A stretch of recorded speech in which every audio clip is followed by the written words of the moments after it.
Hey, it's me, AP, aka Mr. Movie Cheer, and welcome back to another edition of Quick Topics, where I run through a few different movie related topics and just do a quick deep dive into them as always. So let's get to it. Let's get to the first quick topic. So, the first quick topic we're going to look at is a lack of comedies right now in movies in general. It feels like for me, like the 90s, I suppose the 80s and 90s, for me, 90s definitely was a prime time for comedies. And I felt like the early 2010s, I mean, I was thinking the other day, I was watching one, what's it called? I Love You, Man. And that was a movie I really enjoyed. And I remember as well, there was like this, there was like Forgetting Sarah Marshall, Getting to the Greek. There was quite a few, I mean, it felt like in the 2010s, I felt like Vince Vaughn was in a load of comedies. He did a load of different comedies, like old school, and I suppose that was earlier 2000s. But yeah, 2000s, 2010s felt like a really prime time for comedy movies. But now, it really, you just look at that. I mean, don't get me wrong, I know there's comedies being released, but I mean, box office movies that are doing, seem to be a bit more popular. I feel like it's a genre comedy at this moment in time that is just nothing is going into comedies. There's really a comedy I see advertised or hear about, someone saying this is a good comedy that's just come out. I just feels like they're just such a rarity these days, and I think it's just like I think with cinema it always just shifts. I think another genre that is kind of in the same boat as comedies is like sci-fi. It felt like sci-fi for quite a while in like the 2010s was quite prominent, where you get a lot of sci-fi movies, and that's kind of like went down now. And I do think we're going to see a shift in the next couple of years. I think with like superhero movies kind of like hitting that point where everyone's getting a bit fatigued with stuff now and they want to see something different at the cinemas, and just even home releases as well. I feel like that we're going to get a bit more of a shift, and hopefully we see more comedies come to the front line, because I do love a good comedy. I mean, one of the ones that I watch all the time is The Other Guys. That is like one of my all-time favorites. I love that movie. I think it's one of the best in the last 20 years, one of the best comedies that has been put out, and I want to see more movies like that. So, ChatGPT, AI, making movies, writing movies, what are my thoughts on this? It feels like this year in particular, AI has been, brought to the front of everyone's topic of the water cooler topic. Everyone wants to talk about AI, and I think it is mesmerizing. AI, it's surreal what it can do. If you're not aware, they have like ChatGPT. To be honest, I've not used ChatGPT, but I use one called Bard by Google, which is great. You can sign up for it, and I've used a few other ones as well. But the fact that you can just like, I obviously I'd write short films, and I like writing little stories and stuff like that. So, and even like writing music, like just anything creative that I find, it is such a great idea. You can just ask the AI to give you an outline for a script, a story idea, write a poem. It's crazy, and you can give it sort of like prompts to include. It's got to include clowns, or it's got to include a monster wearing a bright red mask. You can go so much into detail, and within seconds it can give you just this whole idea of whatever. And I think movies and filmmaking in general is probably already happening maybe over the past couple of years. And I think now that it's kind of come more to us as like consumers, just like people who've got just average computers at home and use the internet. Now we've all got that access to AI. I think it's incredible. I don't think it's like a tool that's going to be used. I don't think we're going to go down like this Terminator sort of road. Maybe we will. Maybe like I'll be eating my words in a few more years. But I think it is just, for me, AI is a great tool. And I think if you are a filmmaker, and hopefully, in films, as a viewer of films as well, this is what this channel is about, watching movies. I'm hoping it just maybe kind of brings this new sort of like perspective to filmmaking, and sort of like makes people be a bit more creative and having these more tools to create, and we see more original ideas. And I think it's just going to be interesting to see how it develops. I imagine if you like in like a few years time we get like a big time director like a Christopher Nolan or someone like that saying they kind of used AI to write a movie. and people would be shocked. But it's going to happen. That is going to happen, or they're going to say we definitely used it as an assistant to writing a movie. And I think it's incredible what it can do. Filmmaking, I think it is just such a great tool, and I can't wait to see how AI develops just for normal use, but also for filmmaking and as a viewer of movies moving forward. So the Flash movie is coming out very, very soon. We know that Keaton's going to be in it, Ben Affleck, the Batmans are going to be in it. There has been rumours that Clooney's Batman might be included. But I want to talk about surprises I'd actually really think would be just like mind-blowing on screen. I think, first off, imagine if they had either Jack Nicholson's Joker. I mean, you could either do it two ways. You could have him just... I know Nicholson retired years ago, so I think it'd be difficult to kind of get him out of retirement, but they could either use like some sort of like... do you know the way they did it with Luke Skywalker for the Boba Fett show? Do it like that, have a Nicholson Joker in there maybe. I mean, if he just come back just for one little small gig, that'd be amazing. I think it'd just be... people would be mind blown, even if it was just for like a 10-second scene. Val Kilmer's Batman as well. I know he's not been mentioned. I think, imagine we got like all the live action Batman from all the movies, including Christian Bale in there as well. Val Kilmer though would be one I'd really like to see. Who else could we get? Do you know what as well? I don't think it would like tarnish the legacy, but like Heath Ledger, just like a Heath Ledger cameo as this Joker. I think for me the two big ones would be the Jokers and Val Kilmer. Nicholson, Heath Ledger, Val Kilmer. If they found a way to include them that didn't tarnish their legacy and just kind of just added a bit of a extra cherry on the top, I'd love to see them. I think it'd be great to see. And as a movie fan, I would pop big time for seeing something like that. I think it would be absolutely awesome to see on screen. But yeah, I think there's going to be a lot of surprises in that movie, though. I think like the likes of the guy from the Grant Gustin from the TV show, I think he's probably likely to be included. I think we're just going to have that in that movie, a load of surprises, and I think it's just going to be a big... it's weird how my opinion has changed on that movie, because I think with all the stuff with Ezra Miller, the actor, I was kind of not really that excited, but now I have changed my tune to this movie. I think the trailers and seeing Keaton back has really prompted an excitement level and enthusiasm to see it now. Whether I see it at the cinema, I don't know, or I suppose that's going to be one of those. If you don't see it at the cinema, you're going to get the spoilers on YouTube straight away. But yeah, I'm looking forward to it, and the surprises I'd like to see.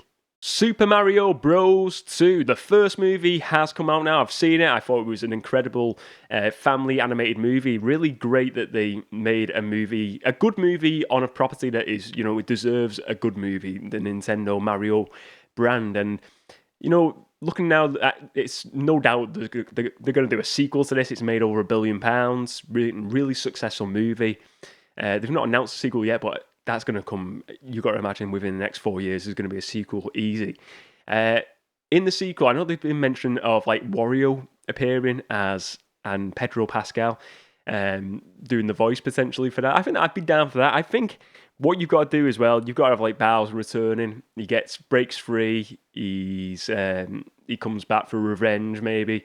I think as well, I think they teased like all like the Yoshi, the whatever Yoshi's races, like the animal, I don't know what they call it. They call Yoshis, but maybe do like a Yoshi's Island where Mario has got to go and find and help Yoshi or something like that, and then Yoshi then decides to come back to the Mushroom Kingdom with Mario and Luigi, something like that. I mean, because I reckon they'll end up doing like a Luigi's Mansion TV show. I think this is gonna be like an expanded universe. This Mario, I think it's gonna be that successful. But I think doing like a Yoshi's Island sort of style movie where they have to go and rescue these Yoshis against an evil Wario or Bowser or something like that. I think that'd be cool to see in a sequel. Either way, I'm just down for another sequel. I love the universe they created in that first movie. I think it was just a great hit for fans. I loved it. Absolutely loved it. No complaints. So it is no longer whispers, no longer rumours. They are making a Gladiator 2, a sequel to the 2000 movie starring Russell Crowe. Russell Crowe, as of this point, is not going to be returning. I think that would make perfect sense that he doesn't return, considering how that movie ended. The end of that movie. I for years hearing these rumors about this movie, I was like, why would you do a sequel? And I think because I heard rumors that they were going to have like Russell Crowe return and stuff like that, and I think it would make no sense to have him return in whatever form they do it, but they're going to do it where it's a lot of like there's some returning characters. Is it Connie Nielsen who was in the first one? She's in it. And I think they're going to do it like set like maybe like 20, 30 years after the first movie.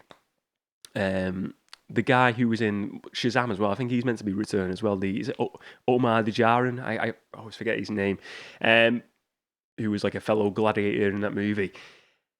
But what are my thoughts on this? Now, I'll be honest with you now, like I said, hearing all the speculation beforehand, wasn't interested at all. Now, I'm kind of excited. Ridley Scott is going to be returning to direct this movie. It's in production at this moment in time.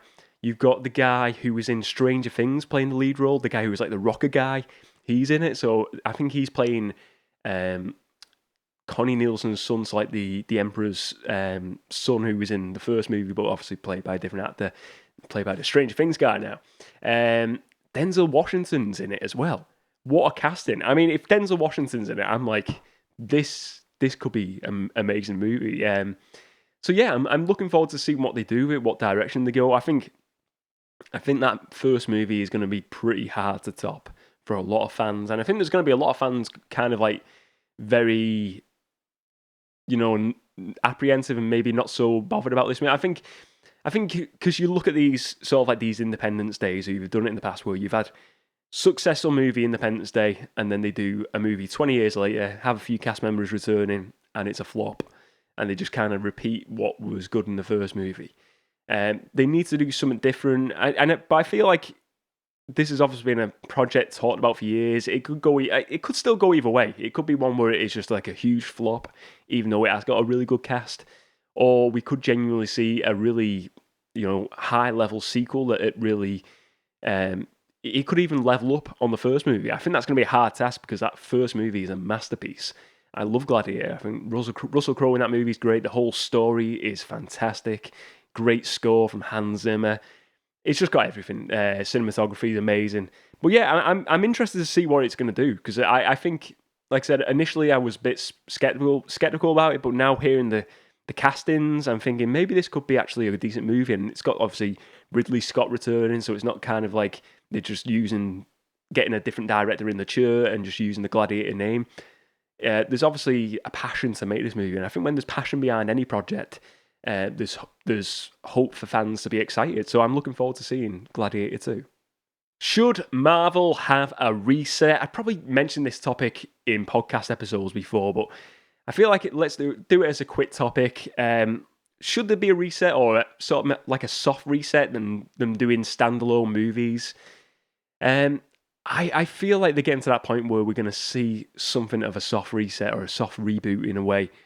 I personally, I'm of the opinion now where it might be worthwhile doing a bit of both. I think the way DC are kind of doing it now, having like the singular Batman universe, Batman movies, but then they're doing like their own DC cinematic universe Batman and stuff like that. So they're having alternative ones, and I think that would work better now. I think you've got this multiverse, so you can even eventually you can always say we can join them up.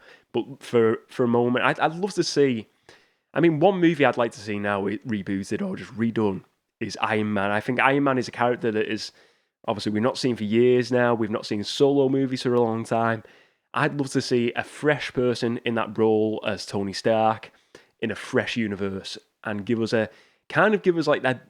Like a Dark Knight level Batman. Do you like a bit more of I suppose you could say the first one was kind of more like it was set in a realistic world, but I think just a bit more grittier Iron Man and just give us a bit more like one that's just separated from that MCU style of filmmaking. Just give us something else, a fresh coat of paint. And I'd love to see an Iron Man movie now, a fresh take on that, a new trilogy that is just completely separate in its own universe and use them Iron Man characters, Iron Man villains and stuff like that. So I'd love to see it. It's not that I want the cinematic universe to end, because I think that would be a massive disappointment to a lot of fans, because I think a lot of people do love the Avengers movies, myself included. But I think to get over that fatigue, which I'm certainly feeling now, and I hadn't before, but I feel it with with the Marvel movies, with the superhero genre as a whole, I kind of like, I'm missing out movies a lot more. I'm not really that bothered to see some of them now.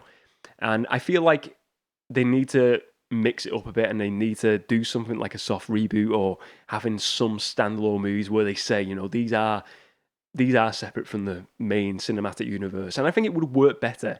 And I think I think it's that thing as well. You feel like you're watching these movies and you feel like you have to watch every single one now. And it's the same thing with the TV shows as well. It feels like if you miss something, it's like this new Marvel's movie with obviously the three characters in it. You got Brie Larson and the other two actresses and then different roles. I've still not seen the Ms. Marvel TV show, and that character's in that movie. And it's like, do I need to watch that show to see this movie? I feel like there's so much going on. It's like we don't all have time to watch every single TV show movie, and that's where I think sometimes it's nice to go into something where, you don't have to watch anything beforehand. You can go in fresh eyes, and just enjoy it for what it is. And I think that would be a smart move from Marvel. I reckon they will do it eventually. I think you're going to start seeing more like solo projects in the Marvel cinematic universe for sure. So that's it for today's edition of Quick Topics. Let me know all of your thoughts on today's topics as well, ladies and gents. I do always appreciate your opinions and your thoughts on these movie related topics. If you enjoy this video, do give it a like if you're watching the video version, or if you're listening on a podcast app of your choice, please do leave a 5-star review. All reviews are much appreciated. Subscribe to the channel, subscribe to the podcast app as well. Thank you very much for watching, ladies and gents. Remember to spread a bit of movie cheer, and as always, I will see you next time.